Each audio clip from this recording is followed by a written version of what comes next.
معزز شرکاء کانفرنس، حاضرین و سامعین، اس سے پہلے کہ میں اپنی گفتگو کا آغاز کروں، ضروری سمجھتا ہوں کہ شمالی امریکہ کی دو بڑی ادبی تنظیموں کو مبارکباد دوں: اردو رائٹر سوسائٹی شمالی امریکہ اور ادبی مرکز واشنگٹن ڈی سی، کہ ان دونوں تنظیموں نے مل کر ایک ڈیجیٹل میڈیا میں پہلی بار 2 روزہ ادبی کانفرنس منعقد کی ہے۔ مجھے امید ہے کہ یہ کانفرنس کامیابی سے ہمکنار ہوگی اور ہمیشہ یادگار رہے گی۔ محترمہ منى شہاب اور ہمارے دوست عرفان مرتضیٰ کی یہ جو کوشش ہے، یہ یقیناً لائق تحسین ہے۔ تو آج میرا موضوع ہے فارسی شاعری میں عشق یا داستان، بلکہ فارسی ادب میں عشق یا داستان، عشق داستانیں۔ تو عرض یہ ہے کہ میں پیش کرتا ہوں آپ کی خدمت میں کچھ دو چار ٹوٹے پھوٹے لفظوں میں نے اپنی بات کرنے کی کوشش کی ہے کہ یہ تو ہم ظاہر ہے کہ ہم سب کو معلوم ہے کہ مغلیہ سلطنت کے زوال اور بر صغیر میں زوال کے بعد بر صغیر میں جس طرح فارسی زبان کو سرکاری سطح پر نظر انداز کیا گیا، اس کا سب سے زیادہ نقصان اردو ادب کو ہوا ہے۔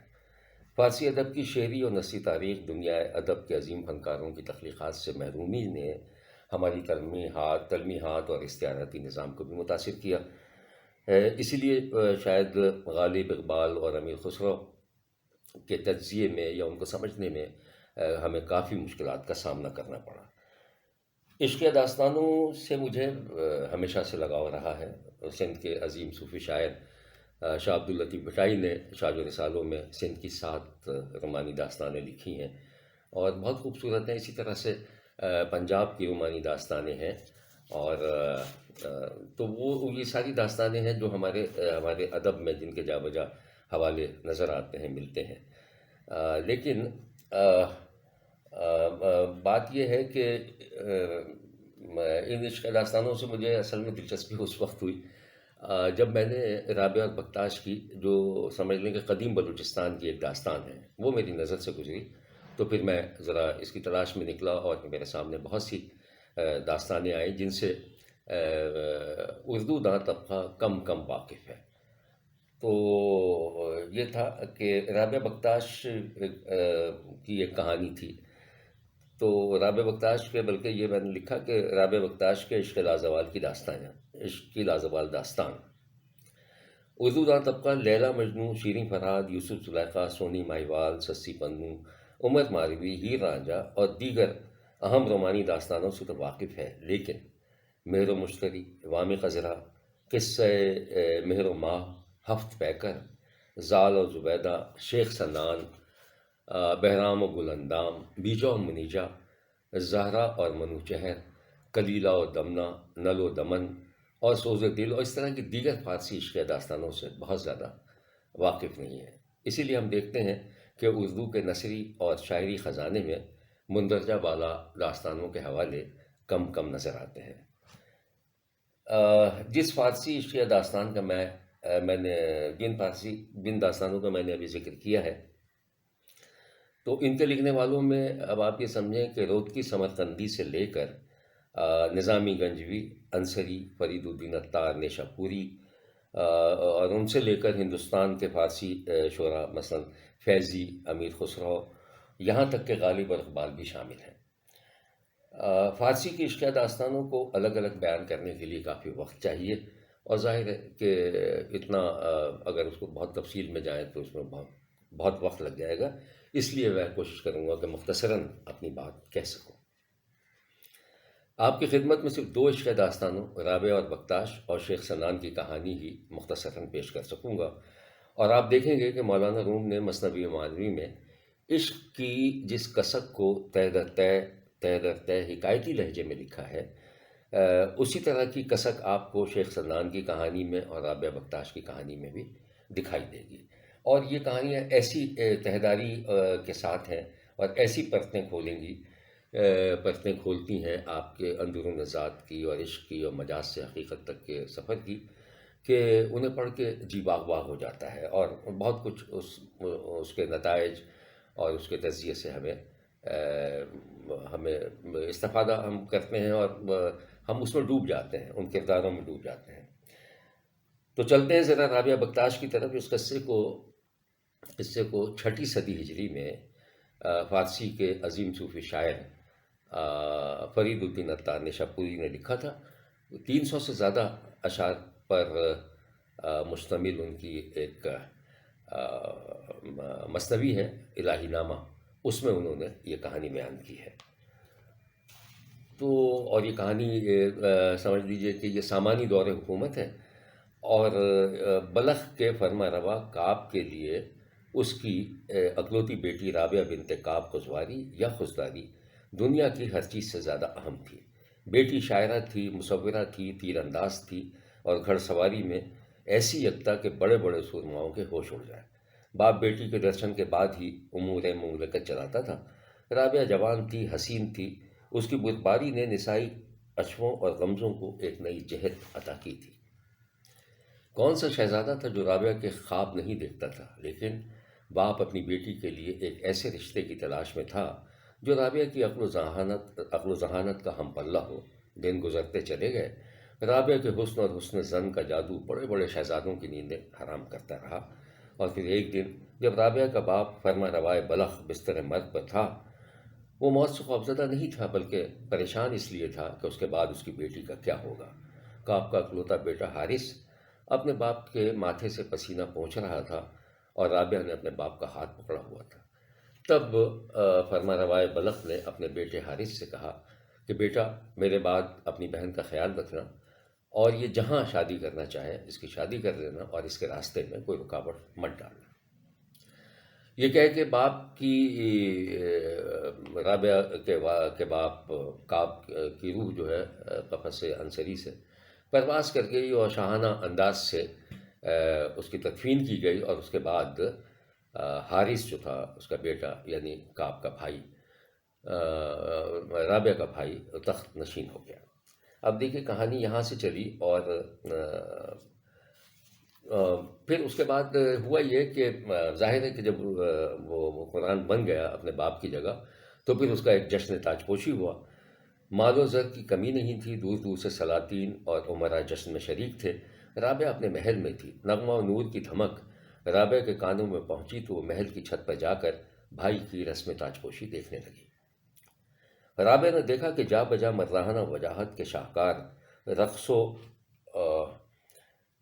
رقص و مستی کے عالم میں تھے، اور ایک شہزادہ جو ان سے بالکل الگ تھلگ تھا بادشاہ کی خدمت گزاری میں پیش تھا۔ رابعہ یہ مناظر دیکھ رہی تھی کہ یہ شہزادہ جو اس کے بھائی کی اطاعت کر رہا تھا سب سے زیادہ مختلف تھا۔ چٹان کی طرح مضبوط، روئی کے گالے کی طرح نرم، خوش اخلاق و ہنسمکھ، اور نپ طول قدم، شاہانہ نشست و برخاست سے واقف، اور مسکراہٹ، لبوں پہ مسکراہٹ، اور وہ بھی مسحور کن خود کلامی۔ رابعہ یہ منظر دیکھ کر شزدر رہ گئی۔ اسے یوں لگا جیسے یہ شہزادہ اسی کے لیے بھیجا گیا ہو۔ رابعہ یک طرفہ عشق کی آگ میں جلنے لگی۔ یہ شہزادہ کون تھا؟ بھائی کے دربار میں اس کی کیا حیثیت تھی؟ کہاں سے آیا تھا؟ رابعہ کو کوئی علم نہیں تھا۔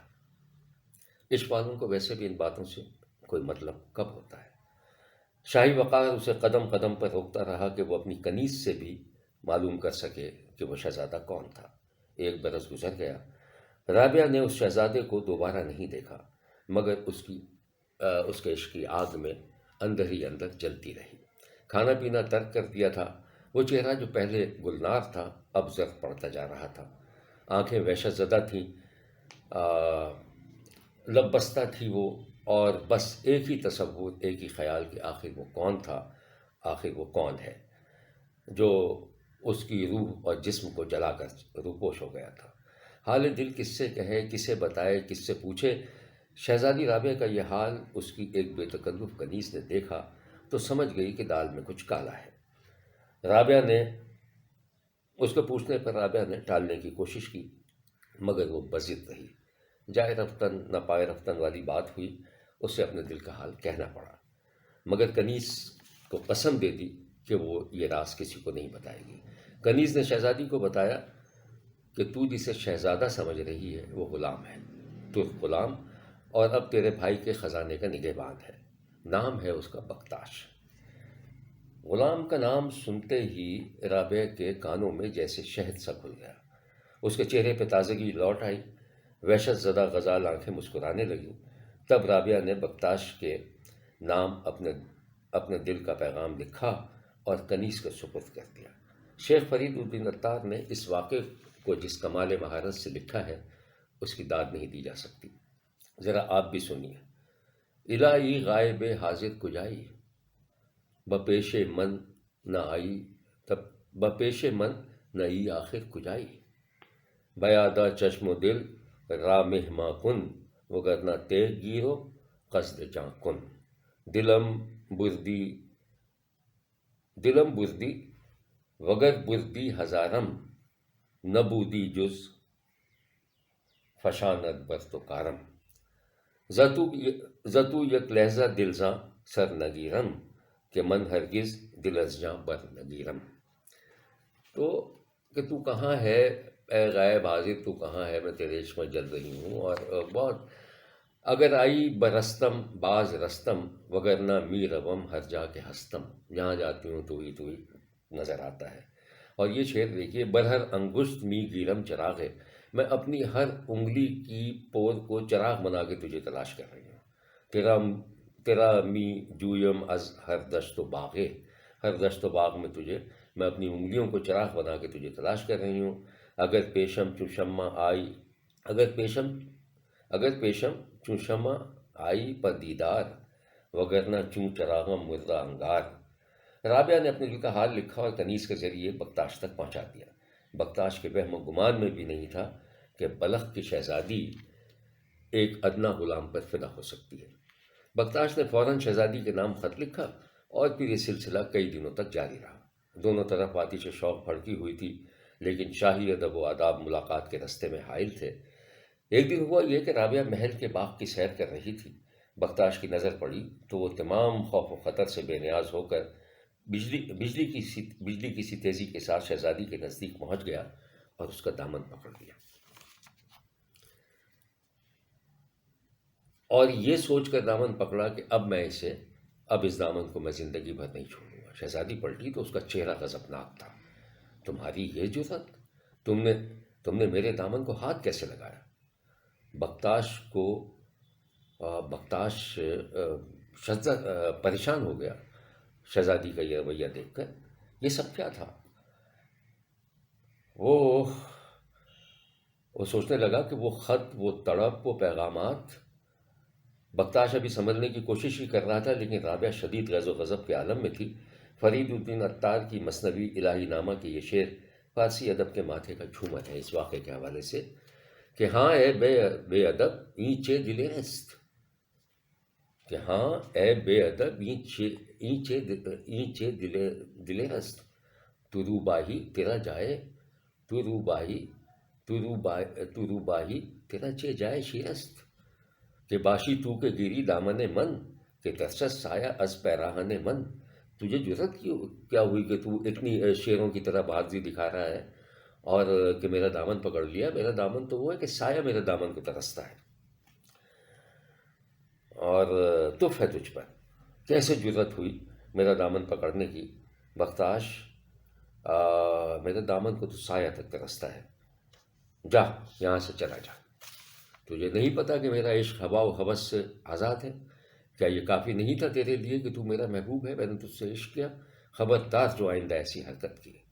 بقول حامد عزیز مدنی، اسی نگاہ کے تیور نے ڈگمگائے قدم، اسی نگاہ کے تیور سنبھال سے بھی گئے۔ اس واقعے کے بعد بختاش پر جنون طاری ہو گیا۔ وہ در و دیوار پر رابعہ کے نقش دیکھتا تھا، رابعہ کا حویلہ اس کے گرد گھومتا تھا، اس کے ساتھ ساتھ چلتا تھا۔ دوسری ملاقات کا کوئی امکان نہیں تھا۔ ایک طرف تو بختاش نے سوچا اپنی شہزادی کو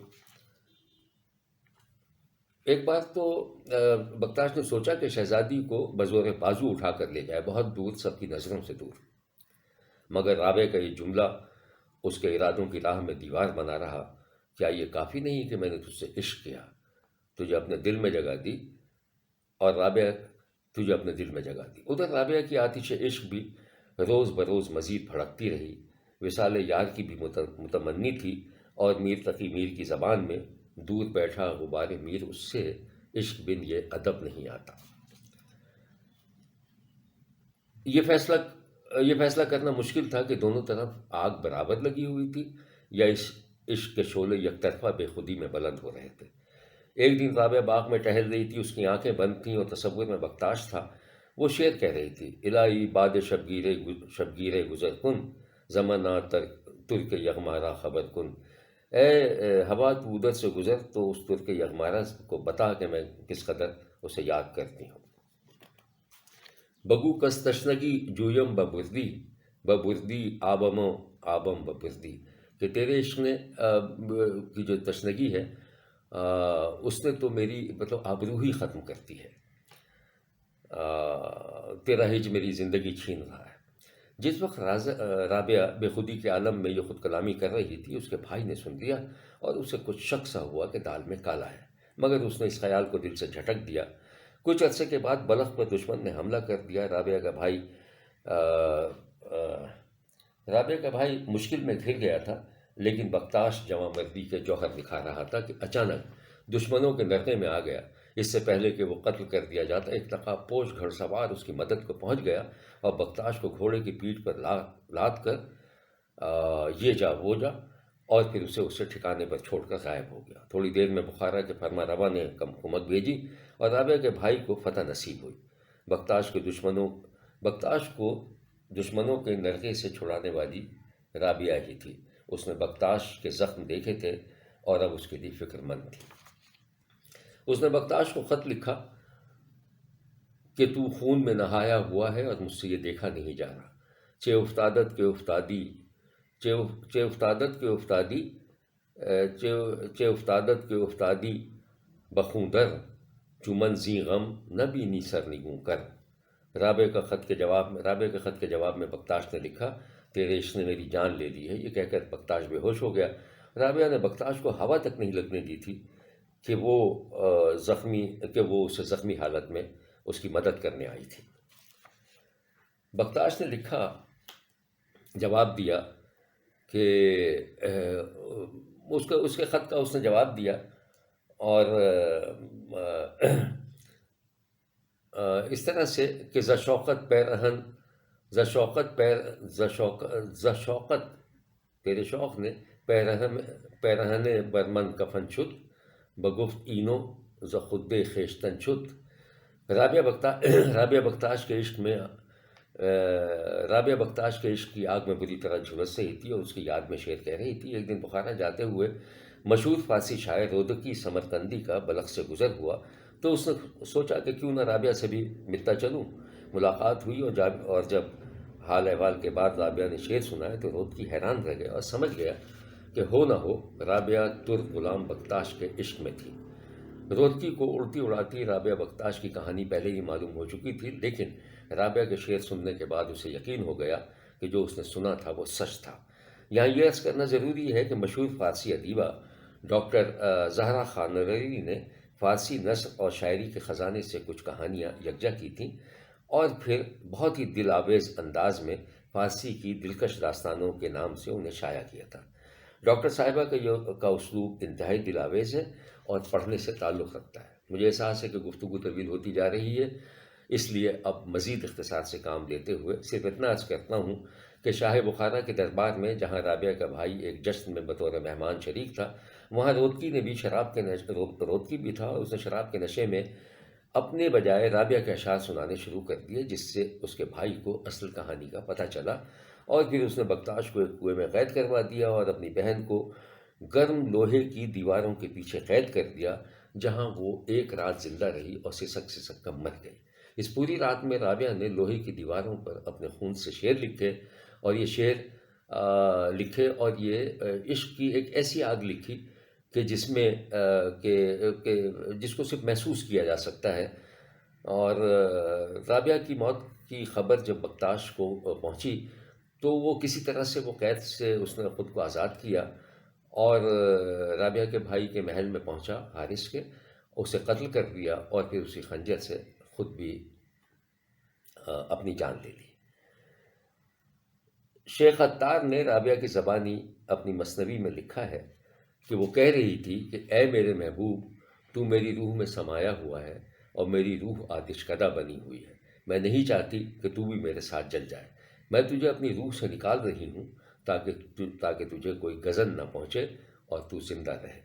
ڈاکٹر زہرا خانلری نے یہ بکتاش کی یہ کہانی ہو گئی جو میں نے مختصراً سنائی، اور یہ پڑھنے سے تعلق رکھتی ہے پوری کہانی، اور خاص طور سے جس طرح سے ڈاکٹر زہرا خانلری نے لفظ بلفظ اس کا ترجمہ کیا ہے بہت تخلیقی انداز میں الہی نامہ سے اس مثنوی کو نکال کے، تو وہ کبھی موقع ملے تو ضرور، اور بہت سے لوگوں کی نظروں سے گزری ہوگی، اور یعنی جو ادب کے طالب علم ہیں اسے ضرور پڑھیں۔ ڈاکٹر زہرا خانلری نے رابعہ بکتاش کے علاوہ شیخ سنان کی بھی ایک کہانی لکھی ہے۔ میں عشق داستانوں کی بات کر رہا ہوں، ویسے تو ڈاکٹر صاحبہ نے بہت سی کہانیاں لکھی ہیں جس میں رزمیہ کہانیاں بھی ہیں، جیسے ماں سیاوش کی کہانی ہے، 3 بہرام گور کی کہانی ہے، تو وہ کہانیاں، لیکن میں نے چونکہ صرف عشق داستانوں پہ بات کر رہا ہوں اس لیے، تو یہ کہانی بھی شیخ سنان کی کہانی بھی انہوں نے فرید الدین عطار نے شاپوری کی مثنوی منطق الطیر سے نکالی اور بہت دل آویز انداز میں بیان کی ہے۔ ڈاکٹر صاحبہ کی اس کتاب کا ترجمہ بھی اردو میں ہو چکا ہے۔ عشق داستانوں میں شیخ سنان کا واقعہ بھی بہت دلچسپ ہے۔ میر تقی میر نے شاید اسی واقعے کی طرف اشارہ کرتے ہوئے شعر لکھا تھا: میر کے دین و مذہب کو کیا پوچھتے ہو کہ ان نے تو قشقہ کھینچا، دیر میں بیٹھا کب کا تر اسلام کیا۔ شیخ سنان اپنے زمانے کے بڑے برگزیدہ بزرگ تھے، 50 برس تک خانہ کعبہ میں عبادت کرتے رہے، مریدوں کا ہجوم ان کے ساتھ تھا۔ ایک رات انہوں نے خواب میں دیکھا کہ وہ کسی بت کو سجدہ کر رہے ہیں۔ کسی مرید نے صلاح دی کہ سلطنت روم کا سفر درپیش ہے، آپ کو اس خواب کی یہی تعبیر ہے۔ چنانچہ شیخ سنان اپنے مریدوں کے ہمراہ روم پہنچ گئے۔ ایک اور راستے میں ایک دن ہوا یہ کہ راستے میں انہیں ایک انتہائی پری پیکر حسینہ نظر آئی، اور شیخ صاحب اسے دیکھتے رہ گئے۔ مریدوں نے حسینہ کا پتہ لگایا اور شیخ سنان نے اس کی گلی میں ڈیرے ڈال دیے۔ اب ذرا سنیے، حسینہ سامنے آئی تو شیخ سنان نے گڑ گڑا کر اس سے عشق کا اظہار کر دیا، جس پر وہ ماہوش نہ صرف ہنسی بلکہ شیخ سنان کو پاگل خپتی بلڈھا کہہ کر آگے بڑھ گئی۔ اس سب کے باوجود شیخ سنان کئی دنوں تک اس کی گلی میں پڑے رہے۔ آخر اس حسینہ نے وصال کے لیے اور ملاقات کے لیے کچھ شرطیں رکھ دی۔ کہا کہ اسلام ترک کرو، شراب پیو اور نصرانی ہو جاؤ۔ شیخ سنان کی عقل پر عشق کا ایسا پردہ پڑ گیا تھا کہ فوراً راضی ہو گئے۔ لڑکی، دیکھیے اس میں 2-3 صفحے کہیں غائب ہو گئے، تو میں دیکھتا ہوں کہاں ہے، معاف کیجیے گا، میں کام پہ ہوں، تو 3 صفحے میرے خیال سے اس سے لکھے تھے، 3 بہرحال چلیے میں اس کو پڑھ دیتا ہوں، تو خیر میں اس کو سنا دوں گا۔ تو اب وہ لڑکی جو ہے راضی ہو گئے، تو لڑکی انہیں اپنے عبادت گاہ میں لے گئی اور انہوں نے باقاعدہ نصرانی مذہب اختیار کر لیا۔